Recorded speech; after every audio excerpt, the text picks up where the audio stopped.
주 이름 찬양 거칠은 광야와 같은 인생길 걸어갈 때도 주님 찬양해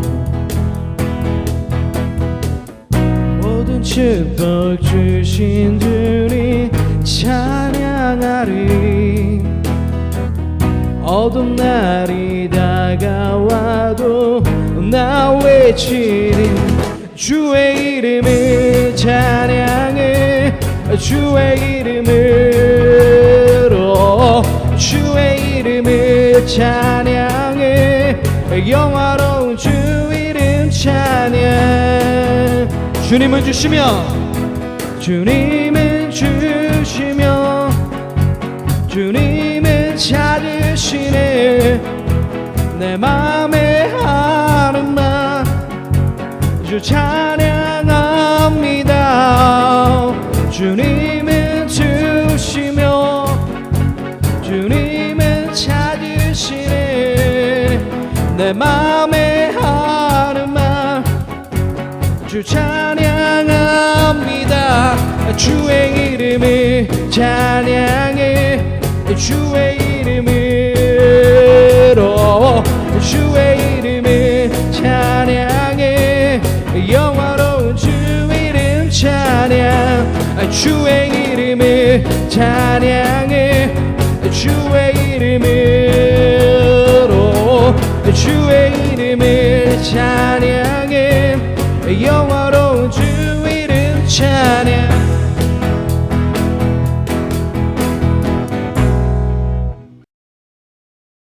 오늘은 평범한 일상의 행복이라는 제목으로 하나님의 말씀 증가하도록 하겠습니다. 한 주간 잘 지냈나요? 네, 저도 바빴어요. 네, 평일에는 그 건설 현장에서 아르바이트를 하고 그리고 저녁에는 사회복지 한 주간 시험이었거든요. 그래서 오랜만에 날 새면서 공부하고 또 아침에 또 출근하고 그렇게 했더니 몸이 상태가 좋지 않네요. 네. 넷플릭스 드라마 오징어 게임에 등장하는 인물 중 가장 반전의 캐릭터가 있습니다. 어떤 인물일까요? 여러분 어떤 인물이라고 생각해요? 다 보셨죠? 네, 오일남이라는 인물이에요. 가장 반전을 주죠. 드라마 속에서 오일남은 치매를 앓고 생존 게임에 참여한 연약한 노인으로 나와요.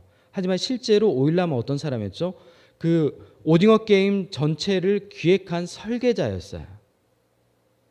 실제로는 어마어마한 거부였고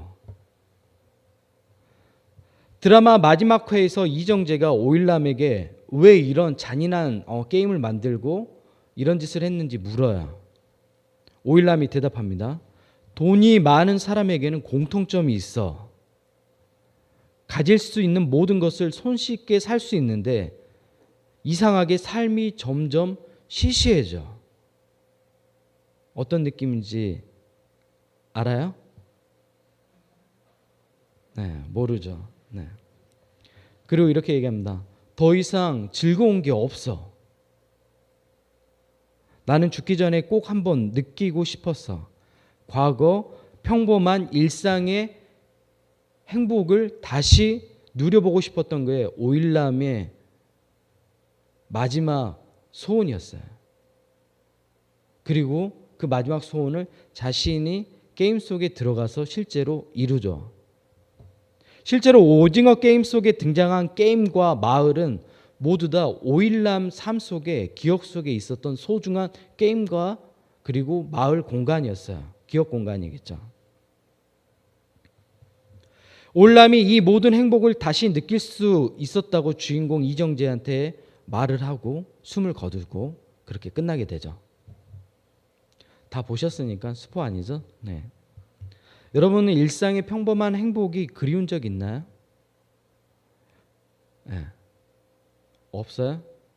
그런 사람들 있죠. 어렸을 때 장난감을 많이 사고 싶었는데 못 샀던 사람들이 성인이 돼서 장난감을 모은 사람들이 있어요. 근데 어렸을 때 그 장난감을 가졌던 기분과 성인이 된 이후 그 장난감을 가졌을 때 기분이 서로 만족감이 어렸을 때 그 만족감을 따라가지 못합니다. 마치 돈 많은 부자들이 모든 것들을 살 수 있는데 모든 것들이 시시해지는 것과 똑같은 거예요. 그래서 점점 자극적인 것들을 찾죠. 특히 성공한 연예인들이 한결같이 하는 코스들이 있죠. 딱 두 가지 패턴으로 나누죠. 한 사람은 음주 쪽으로 가는, 또 한 사람은 마약 쪽으로 가는. 대부분 다 이 둘에서 벗어나는 케이스가 별로 없어요. 대부분 다 이렇게 하죠. 왜요? 삶이 왜요? 시시해졌기 때문에 그런 거예요. 오늘 본문에 잃어버린 평범한 일상을 찾는 사람들에 관한 이야기가 나옵니다. 이제 느헤미야를 따라 성소 속으로 들어가 볼까요? 오늘 본문의 사건은 느헤미야가 성벽 공사를 완공한 후 일주일이 지난 후에 일어난 일입니다. 절기로는 초막절에 해당돼요. 초막절은 뭐냐면 이스라엘 백성들이 출애굽한 이후에 40년간 광야 생활을 했을 때 광야 생활에서 어떤 일이 있었죠? 하나님께서 이스라엘 백성들을 보호하셨죠. 돌보셨고 먹을 것을 무료 급식을 해주셨죠. 만나와 메추라기로. 네. 그리고 광야에서 질병도 없었어요. 40년 동안. 그래서 간호학 책에는 모세가 위대한 위생관리사로 나와요. 왜냐하면 40년간 광야에서 이스라엘 백성들이 이끌었는데 전염병이 없었어요. 엄청난 일인 거예요. 그거는 하나님의 돌보심의 기적이 있었기 때문에 가능했던 거예요. 대부분 장소를 이동해서 다른 나라로 옮겨가면 사람들이 대부분 겪는 것들이 풍토병이나 또 전염병들에 취약해지거든요. 왜냐하면 익숙한 환경이 아니기 때문에. 그런데 그런 일들이 없었어요. 하나님이 돌보셨다. 그래서 그것을 기억하고 기념하는 게 초막절이에요. 그러면 그 광야의 그 기억과 똑같이 하기 위해서 텐트 모양으로 만들어요. 그리고 거기서 거주하면서 그때를 기억하는 거예요. 하나님이 나를 이렇게 돌보셨지, 우리 백성들을 돌보셨지 하고 기억하는 거예요. 이해되시죠? 어떤 절기인지? 우연일까요? 70년 바벨론 포로기를 마치고 다시 예루살렘에 돌아오고 나서 예루살렘 성전을 재건하고 성벽을 재건하고 이 모든 것들을 끝나고 난 이후 맞이한 첫 절기가 시기가 놀랍게도 초막절이었어요. 이스라엘 백성들은 예루살렘 동쪽 성벽 수문 앞에 모여들기 시작했습니다. 그리고 학사 에스라에게 하나님의 말씀을 들려주기를 요청합니다. 이러한 풍경은 과거에 너무도 평범한 일상이었어요. 하나님 말씀 듣는 거 평범했잖아요. 우리로 얘기하면 주일날 나와서 이렇게 예배 드리는 거예요. 근데 이 일상을 잃어버렸던 거죠. 이 평범한 소중한 일상을 왜 잃어버렸을까요? 잃어버린 이유가 있잖아요. 왜 그랬을까요? 소중하게 여기지 않았기 때문에 잃어버린 겁니다. 오히려 하나님보다 더 자극적이고 내 욕망을 채워둘 우상에게 마음이 끌렸던 거예요. 사람은 품은 생각과 마음에 따라 삶의 방향이 정해져요. 여러분도 대부분 여러분이 생각하고 마음에 갖고 있는 방향으로 가요. 좋지 않은 생각을 품고 있으면 그 방향으로 계속 가는 거예요. 하나님의 말씀을 품으면 하나님 말씀대로 살아가게 되어 있는 거예요. 마음에 품은 게 여러분의 삶의 결과물인 거예요. 결국은. 생각이 어떤 생각을 품고 있는지에 따라. 네. 그래서 제가 얘기하잖아요. 생각과 마음에 뭐가 있다고요? 길이 있다고. 좋은 길을 내고 좋은 생각을 갖고 가는 게 매우 중요합니다. 이처럼 이스라엘 백성들은 욕망에 이끌려 평범한 일상의 행복을 모두 잃어버렸던 거예요. 우상에게 뺏겨버렸던 거예요. 하지만 오늘 평범한 일상을 다시 찾게 됩니다. 학사 에스라 목사님이 저처럼 이렇게 나무 강단으로 만든 단상에 올랐어요. 그리고 하나님의 말씀을 낭독하기 시작했어요. 백성들이 일어서서 하나님의 말씀을 들었어요. 남자 여자 상관없이 모두 다 말씀을 들었습니다. 당시에는 대부분 신앙교육은 누구만 했죠? 남자만 했는데 파격적인 일인 거예요. 남녀 모두가 나와서 하나님의 말씀을 듣고 있는 거예요. 에스라 목사님이 하나님의 말씀을 낭독해 줬습니다. 백성들 곁에 있던 레위인들이 낭독된 말씀을 백성들이 이해할 수 있도록 통역하고 하나님의 뜻을 해석해 주었습니다. 왜요? 다 바벨론이라는 이방 땅에서 태어났어요. 그리고 그 땅에서 귀환해서 돌아왔기 때문에 히브리 하나님 말씀에 정통하지 못했어요. 그래서 하나님의 말씀에 정통했던, 오늘날로 얘기하면 목회자들이, 레위인들이 하나님의 말씀을 에스라 목사님 선포하고 그 말씀을 어떻게 하면 백성들한테 해석해 주는 거예요. 이해할 수 있도록. 오늘날 얘기하면 성경 공부를 한 거예요. 이 말씀 사경에는 무려 새벽부터 시작해 정오까지 6시간 동안 이어졌습니다. 그리고 놀라운 일이 일어났죠. 본문 9절입니다. 백성이 율법의 말씀을 듣고 다 우는지라. 백성이 하나님의 말씀을 듣고 다 울었대요. 여기서 울었다고 하니까 잠깐 감동해갖고 눈물 찔끔 흘리는 이런 눈물이 아니에요. 어떤 눈물이냐면 원문에는 직역하면 이래요. 오열하면서 우는 거예요. 여러분 언제 오열하면서 울어요? 여러분 오열하면서 울어본 적 있죠? 언제 울어요? 자기 연민에 빠져서 오열해서 우는 거 말고 그거는 찌질한 거고. 네. 언제 오열하면서 울어요? 아마 대부분 부모나 사랑하는 사람의 마음을 아프게 했다는 사실을 깨달았을 때 이렇게 오열하면서 울죠. 그 깨달음 대부분 계기가 뭐죠? 상대방의 갑작스러운 죽음이에요. 저도 장례식에 요즘에 많이 가요. 제 나이대가 부모님들이 돌아가시는 시기예요. 그래서 친구 부모님들이 많이 돌아가시게 되는데 가면 친구들이 하는 말이 다 그거야. 엄마한테 며칠 전에 화냈었다고. 내가 후회하는 거야. 아빠한테 사랑한다는 말을 못 해줬다고. 후회하는 거야. 그럼 오열하면서 울어요. 왜? 부모의 사랑에 대해서 자기가 온전히 보답하지 못한 삶을 살았다고 생각하니까 그렇게 오열하면서 우는 거야. 연인도 마찬가지죠. 갑작스럽게 여러분을 사랑하는 사람 누군가가 세상을 떠났다고 생각하고요. 한없이 미안해지죠. 예. 아싸 그러면 진짜 나쁜 인간이죠. 예.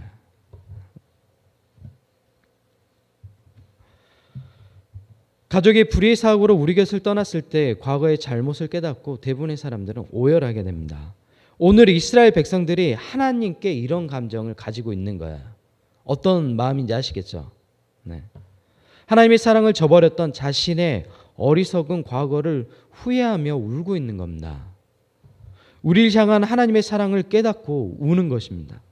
지난 세월 하나님을 잊고 살았던 과거가 부끄러워서 울고 있는 거예요. 그리고 레인들이 해석해 준 말씀을 듣고 있을 때 신비로운 경험이 일어나죠. 어떤 경험이에요? 하나님과 연합된 강한 친밀함을 느낍니다. 이 친밀함은 내 안에 비워진 모든 갈망을 채워주는 친밀함이에요. 이 모든 일이 어디서 일어나죠? 하나님의 말씀을 들었을 때 일어나고 있는 겁니다. 이 모든 일이 평범한 일상에서 하나님의 말씀을 듣고 배웠을 때 일어나는 현상입니다. 사람은 소중한 것을 잃어버리기 전에는 절대로 그 소중함을 알지 못합니다. 21살 때 신학교를 가고 난 이후 제가 가장 그리워했던 게 있어요. 뭘까요? 신학생이 되고 난 이후 이제 사람들은 저를 뭐라고 부르죠? 전사님이라고 부르잖아요. 그때 제가 늘 부러웠던 게 있었어요. 제 또래 청년들을 보면서, 교회 다니는 청년들을 보면서 뭐가 부러웠을까요? 에? 뭐라고요? 에? 뭐가 부러웠을까요? 교회에서 형 동생이 어울려가지고 노는 게 부러웠어요. 그걸 해보고 싶었어요. 나는 이제 그렇게 할 수 없는 위치가 돼버렸잖아요. 그 일상이 너무 그리웠어요. 교회 오빠 자리가 너무 그리웠어요. 병철 오빠 하는 사람이 아무도 없어요. 전사님이라고 부르지. 그리고 같이 게임하는 게 그렇게 그리웠어요. 밥 먹고 나서 교회에서 식사하잖아요. 그러고 나서 식판 같이 치울 때 가위바위보 볼래요. 한 사람이 치우는 거. 그게 너무 하고 싶었어. 근데 전도사잖아. 못하지. 물론 전도사 때도 했어요. 네, 했는데 그게 너무 그리운 거야. 크리스마스 때 같이 어울려가지고 밤새 노는 게 그리운 거야. 그냥 청년으로서 놀고 싶었던 거야. 교회 같이 어울려서. 근데 그 평범한 일상이 너무 그리웠어요. 요즘 만나는 대부분의 신앙인들은 하나님에 대한 갈망이 없습니다. 예배 안에서 임재하시는 하나님의 친밀함을 잘 모릅니다. 대부분 바리새인처럼 의무감으로 그 자리에 서 있는 것 같습니다. 기대하지 않아요. 제가 여러분에게 전도하라고 강요하지 않죠. 제가 전도하라고 얘기한 거 들어봤어요? 제가 여러분에게 헌금하라고 강요하지 않죠. 물론 우리 집 가족들은 헌금 안 하면 저한테 혼납니다. 철저하게 하나님께 다 헌금하도록 가르치죠. 하지만 제가 여러분에게 강력하게 요청하는 게 있죠. 뭐예요? 한 가지가 있죠. 강력하게 요청하는 거. 뭐예요? 진심으로 예배하는 거. 저는 이게 진심으로 예배하지 않는 거 정말 싫어합니다. 그 넷플릭스에서 원테이크라는 테이크 원이 있어요. 그게 뭐냐면 가수들이 단 한 번의 공연만 하는 거야. 하나의 노래를 부르는 거야. 그래서 준비해서 노래를 부르는 거야. 첫 번째 이제 게스트로 누가 나왔냐면 조수미 씨가 나왔어요. 그래서 자기가 원하는 것들을 얘기하면 PD들이랑 무대 감독들이 다 그걸 연출해줘요. 자기는 이제 자기가 연출하고 싶은 단 한 곡, 부르고 싶은 마지막 부르고 싶은 한 곡의 노래를 이야기를 해요. 그리고 어떻게 무대를 꾸몄으면 좋겠다. 그러면 그 무대를 다 꾸며줘요. 조수미 씨는 세계가 인정한 소프라노잖아요. 연습을 하는데 정말 꼼꼼히 연습하는 거예요. 박자 막 틀리고 하니까 이렇게 하면 공연 못 한다고. 너무 안 맞다고. 그걸 보면서 부끄러웠어요, 내 자신이. 우리는 하나님께 저렇게 예배할까? 저 사람들은 한 번의 공연을 위해서도 저렇게 노력하는데 우리는 어떻게 하고 있나? 너무 부끄러워요. 우리는 대충 하려고 하잖아요. 그 대충 한다는 게 좋은 의미가 아닌 거예요. 교회 안에서. 많은 교회가 대충 하죠. 좋은 의미로 대충 해. 다들 이렇게 얘기하잖아요. 근데 좋지 않아요.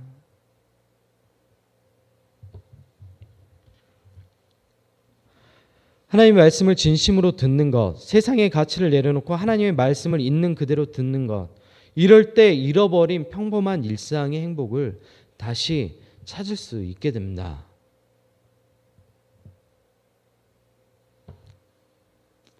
하나님의 말씀은 우리 내면에 스며들 때 그때부터 놀라운 변화가 일어나기 시작하죠. 내가 말씀을 듣는 것 같지만 사실은 말씀이 나를 이끌어가기 시작해요. 여러분이 하나님 말씀을 듣는 주체인 것 같지만 사실은 말씀이 여러분을 이끌어간다니까요.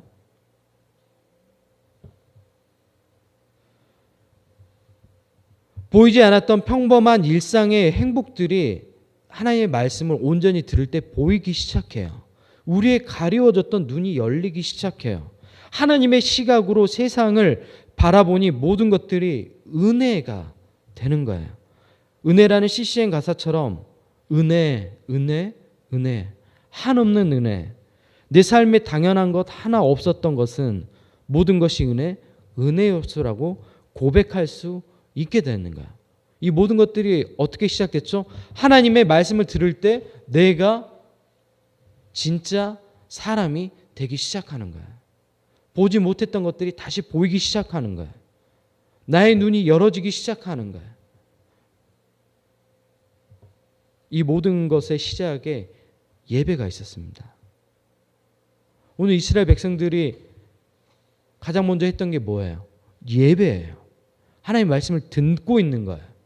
그리고 그 말씀을 온전히 들었을 때 어떤 일이 일어났어요? 내 안에 하나님과 깨어졌던 관계가 회복되는 것들이 일어나잖아요. 친밀함이 일어나잖아요.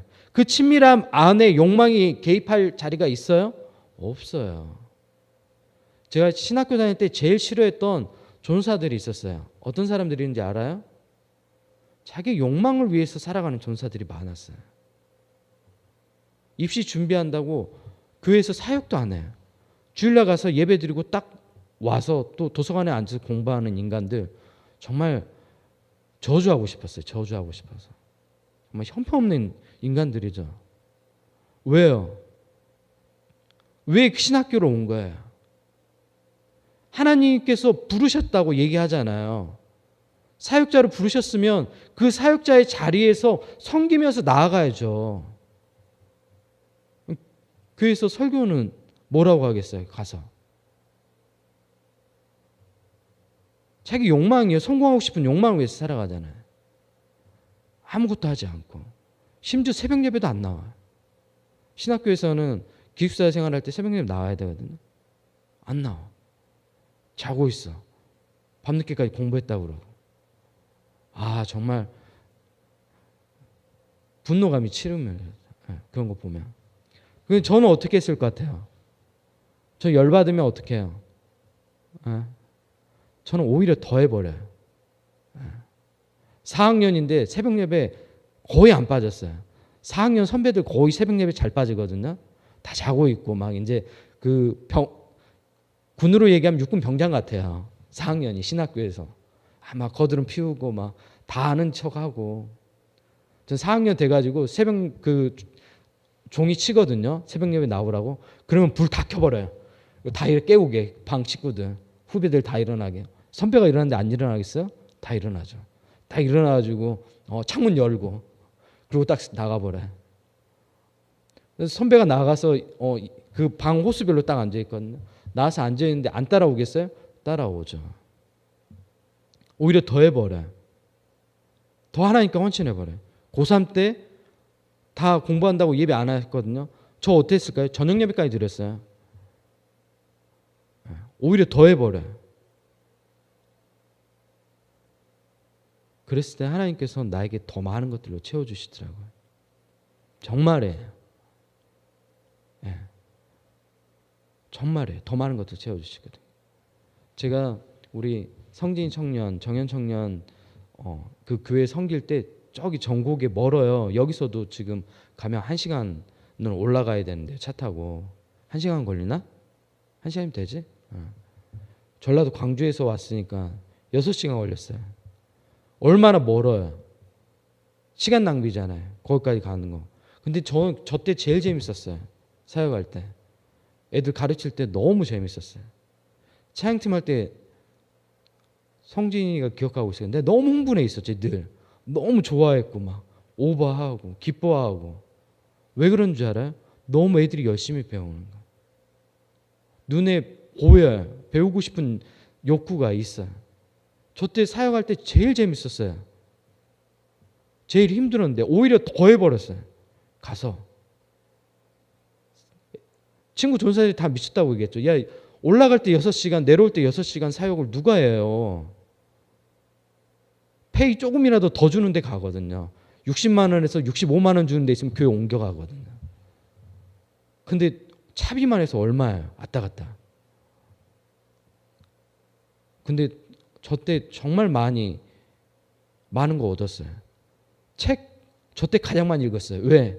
기차에서 할 수 있는 일이 없어요. 아무것도. 4시간 반 동안 기차를 타야 되는데. 그냥 무조건 책 읽는 거예요. 올라갈 때 한 권, 내려올 때 한 권. 2권씩 가지고. 다른 데 사역할 때보다 더 많이 읽었어요. 이상하게. 오히려 더 하니까 더 많이 되더라고요. 제가 뭔 얘기하는지 아시겠죠? 예배에 온전히 드려야 시간 없다고 하지 말고 그럴 때 우리 삶에 더 많은 것들로 채워줘요. 정말이에요. 풍성해져요. 삶이. 막 분주했던 사람들이 정리가 돼요. 하나씩. 그리고 가장 중요한 거 하나님의 말씀을 들을 때 우리가 잃어버렸던 그 평범한 일상의 행복이 다시 찾아와요. 정말이에요. 소중함을 알게 돼요. 제가 여러분의 소중함을 알까요? 모를까요? 알죠. 당연히. 저는 여러분하고 100명 되는 교회하고 바꾸라고 하면 안 바꿔요. 절대로. 우리 남녀하자는 몇 명 안 된 사람 예배하잖아요. 그래도 안 바꿔요. 왜 안 바꿀까요? 여러분이 제가 가장 힘들 때 옆에 있어줬잖아요.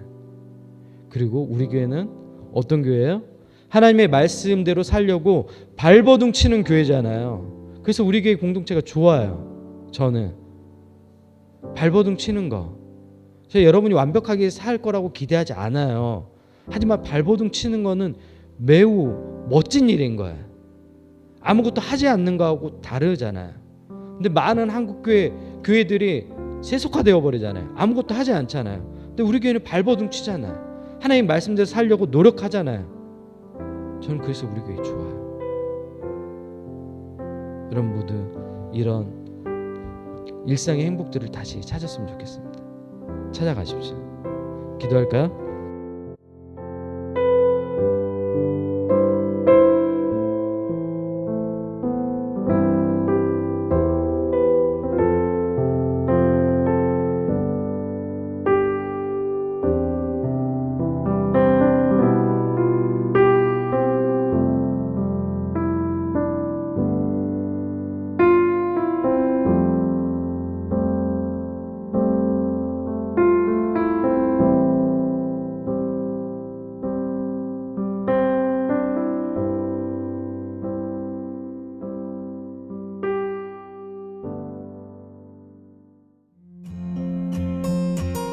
뉴에벤교회 성도 여러분, 한 주간 잘 지내셨나요?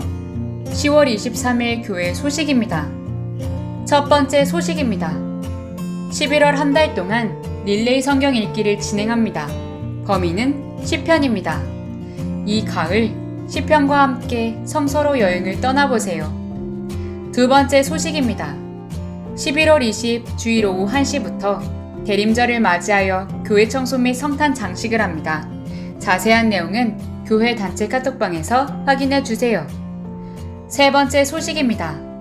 온라인 헌금은 재정 투명성을 위해 헌금 종류와 실명으로 교회 카카오뱅크 계좌에 헌금해 주세요. 그런즉 너희는 먼저 그의 나라와 그의 의를 구하라. 그리하면 이 모든 것을 너희에게 더하시리라. 한 주도 먼저 하나님의 나라와 의를 구하는 여러분 모두가 되시길 바랍니다.